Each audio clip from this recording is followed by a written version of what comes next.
नमस्कार मित्रांनो, मी आता एका अशा भगिनीची स्टोरी तुमच्या समोर सांगणार आहे। यांचं नाव आहे तारामती शिवाजी गांगर्डे। या विना वर्ल्ड टूर्स बरोबर जम्मू काश्मीर, लेह लडाख वगैरे फिरायला गेल्या होत्या आणि या ठिकाणी त्यांच्या पतींचं त्यांना थोडंसं अस्वस्थ वाटत होतं, म्हणून त्यांनी सांगितलं की आम्हाला डॉक्टरकडे घेऊन जा डॉक्टरकडे। परंतु त्यांनी त्या टूरच्या नादामध्ये त्यांचे लक्ष दिलं नाही आणि त्यांनी ट्रीटमेंटला हॉस्पिटलला घेऊन गेले नाही। आणि शेवटी मग ज्यावेळी त्यांना हॉटेलमध्येच अस्वस्थ वाटत होतं त्यावेळी त्यांनी तिथे एका डॉक्टरकडून साध्या छोट्या मोठ्या काहीतरी गोळ्या घेतल्या, ज्या पेन किलर असतील किंवा झोपेच्या गोळ्या असतील। आणि ज्या डॉक्टरनी दिल्या तो डॉक्टर डेंटिस्ट होता मित्रांनो। याच्यामध्ये त्या औषधांची झाली रिॲक्शन आणि त्याच्यामध्ये यांच्या मिस्टरांचं म्हणजे शिवाजी गांगर्डे यांचं निधन झालं। आणि हे विना टूर्सवाले एवढे बदमाश आहेत, एवढे निर्दयी क्रूर आहेत की यांच्या मिस्टरांचं निधन झालं तरी यांना सांगितलं की ही डेड बॉडी आणि तुम्ही इकडेच थांबा, आम्ही सगळं फिरून आल्यानंतर मग आपण पुण्याला वगैरे जाऊया। तर या महिलेला एकटीला त्या डेड बॉडी सोबत सोडून विना वर्ल्ड टूर्स वाले पळून गेले। नंतर यांना कायदेशीर प्रक्रिया खूप काही कराव्या लागल्या, पोलीस केस करणे वगैरे वगैरे सगळं। त्याच्यानंतर यांनी अनेक वकील सुद्धा दिले, परंतु ते सगळे वकील विना टूर्स वाल्यांनी फोडले आणि या भगिनीवरती खूप मोठा अन्याय झालेला आहे। त्यांच्याकडूनच ही सगळी स्टोरी ऐकून घ्या की हे जे मोठमोठे बॅनर आणि मोठमोठ्या जाहिराती दिसतात त्यांच्या मागचं भीषण वास्तव किती डेंजर आहे हे आपल्याला आता तारामती शिवाजी गांगर्डे सांगतील।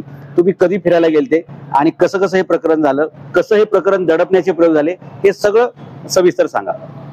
आम्ही 17 मे 2022 रोजी इथून पुणे इथून गेलो होतो व यांचा तिथं 3 दिवस आम्ही फिरल्यानंतर त्यांना थोडंसं अस्वस्थ वाटू लागलं। आम्ही मॅनेजरला रिक्वेस्ट केली, त्यांनी हॉस्पिटलला घेऊन गेले, परंतु डॉक्टर नव्हते, परत घेऊन आले व आम्हालाही तिथं नंतर डॉक्टरांकडे जाऊन नाही दिलं किंवा त्यांनी नेलं नाही। फिरायला आलेल्या डॉक्टरांकडून गोळी घेऊन खायला दिली व त्याच्यातच त्यांना त्रास सुरू झाला। त्रास होतो हे सांगूनही त्यांनी दुर्लक्ष केलं आणि माझ्या मिस्टरांचा झोपेतच मृत्यू झाला। मृत्यू झाल्यानंतर त्यांनी हॉस्पिटलला मृत घोषित केल्यानंतर मला एकटीला डेड बॉडी सोबत सोडून त्यांनी टूर कंटिन्यू केली। माझ्या मैत्रिणीही तो घेऊन गेला पुढे व मला एकटीला डेड बॉडी सोबत सोडलं व नंतर लेह मध्ये एअरपोर्ट वरती दुसऱ्या दिवशी 7ची फ्लाइट म्हणून आम्हाला पहाटे 4 वाजता आणून बसवलं। ओपन टेम्पो बॉक्स मध्ये डेड बॉडी ठेवलेली। मला 7ची फ्लाइट गेली, 8, 9, 10 वाजले। मी विचारले मला का पाठवत नाही, तर त्यांनी की तुमचं आजचं बुकिंग नाहीये, टूर उद्या रिटर्न जायची, त्यांच्या सोबत जा असं खोटं सांगितलं।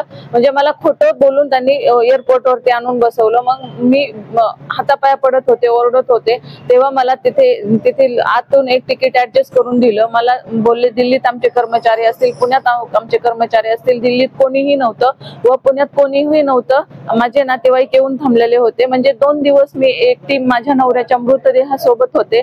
आज माझ्यासोबत एवढी वाईट घटना घडलेली आहे, परंतु अजून मला काही न्याय भेटलेला नाहीये। आम्ही कंझ्युमर कोर्टातही माझे मॅटर टाकला, परंतु तिथेही 4 वकील माझे म्हणजे त्यांच्या साईडनी झाले। म्हणजे हे वकील फुटले, थोडक्यात वकील फुटले। म्हणजे इतक्या आज भीषण अवस्था माझ्यासोबत घडलेली आहे। म्हणजे आज मी एकटी महिला लढत आहे, माझ्या मागे 2 मुली, 1 मुलगा, सासू सासरे यांची जबाबदारी आहे। मी सगळीकडे मदत मागितली, राजकीय सगळ्या क्षेत्रामध्ये। म्हणजे माझी समोर बातमीही आली नाही, फक्त मिररवाल्यांनी माझी बातमी दिली।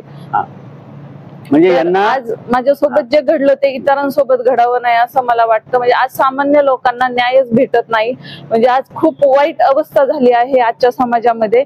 आज म्हणजे मी एवढी महिला लढते पळते, परंतु मला मदत होत नाही, ह्याचं मला खूप वाईट वाटते।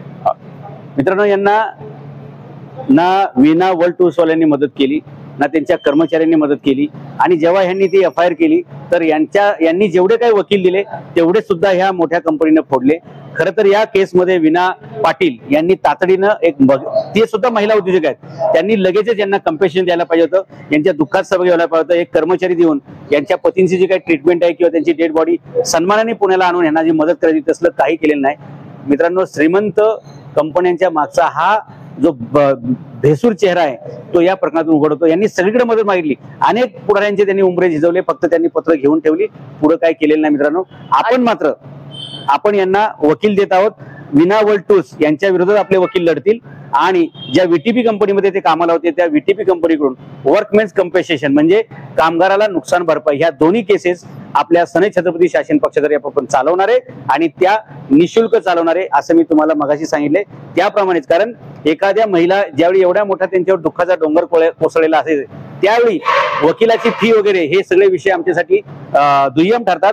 या महिलेला, हिच्या मुलीला, यांच्या कुटुंबाला न्याय मिळवून देऊ हीच आमच्या वकिलांची ती फी असेल. आणि हेच आमच्या छत्रपती शासनचं काम असेल की अशा अडल्या नडल्या गोरगरिबांची जे काही समस्या असतील त्या सोडवणं हेच रयतेचं शासन म्हणजे सनई छत्रपती शासन आहे. आणि आम्ही ते जरूर करू. आम्ही तुम्हाला शब्द देतो की विना वर्ल्ड टूर्स यांच्यावर कायदेशीर कारवाई करून त्यांच्याकडून तुम्हाला ग्राहक न्यायालयातून मदत मिळवून देणं आणि VTP यांच्याकडे ते ज्या बिल्डरकडे कामाला होते तुमचे मिस्टर शिवाजी गांगर्डे तिथूनही तुम्हाला नुकसान भरपाई चांगली मिळेल यासाठी आपण कायदेशीर लढा देऊया. आणखी काय बोलायचं तुम्हाला? हो, मी म्हणजे मंत्रालयापर्यंत गेले आणि अधिवेशनाही मध्ये माझा विषय घेतला गेलेला होता, नंबर पडलेला होता, परंतु अधिवेशनाही मध्ये माझा विषय झालेला नाही. म्हणजे आज जर पाहायला गेलं तर आज जे सामान्य लोकांसोबत घडतं ते विषय पुढेच येत नाहीत.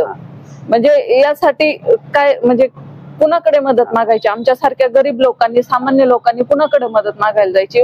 म्हणजे मी आता आज साहेबांकडे आले आहे की मदतीसाठी.